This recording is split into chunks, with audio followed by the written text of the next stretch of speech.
Салам достор, биздин каналга жазылыңыздар. Башкалар көрсөтпөгөндү биз көрсөтөбүз.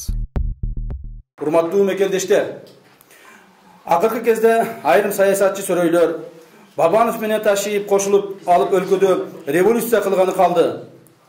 Камчыбек Ташиев оппозицияга ооду деген сөздөрдү таркатууда. Дал ошондуктан бул маселеге да чекит коюу үчүн өз оюмду айтып кетейин деп чечтим. Мен бүгүнкү бийликке оппозиционер эмесмин. Сооронбай Жээнбековдун президент болушуна аракет жасаган адамдардын бири экенимди бүт калайык калк билет. Ошондуктан мен президенттин ийгиликтүү жана жемиштүү иштешин каалаймын.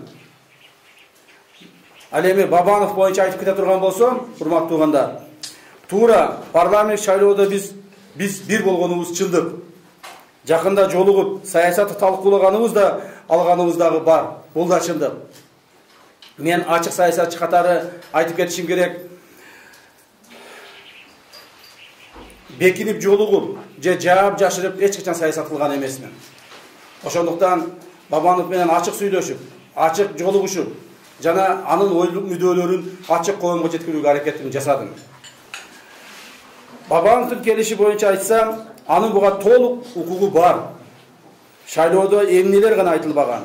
Бабанов өлкөдөн керек болсо президенттик шайлоодон кийин түзүлгөн саясий оор абалды көрүп, кызматтан да эл тынчтыгын өйдү көрүп чыгып кеткен адам экендигин бардык коомчулук билет. Анын келишине шарт түзүшүбүз керек. Ага тагылган айыптар боюнча өз укугун коргоп, тергөөдө чындыкты далилдешине мүмкүнчүлүк бериш керек. Эгерде биз мынтип башын көтөрүп, эл деген саясатчылардын баарын эле качыра берсек, анда Кыргызстанда ким калат туугандар? Анда Кыргызстаныбызга ким ишенет? Мына ошондуктан мен ойлойм, Бабановдун бүгүнкү күндөгү саясий кырдаалды кайсы бир деңгээлде азайтууга келишине элибиз дагы, мамлекетибиз дагы, бийлигибиз дагы жана бардыгыбыз коомчулугубуз кызыктар болушубуз керек деп эсептейм. Биз Төлөбеков Бабанов менен 2 ажырымга түшкөн эмеспиз. Партияны түзгөнбүз, ошо партияда ошо бойдон турат. Эми биз бүгүнкү чейин турат.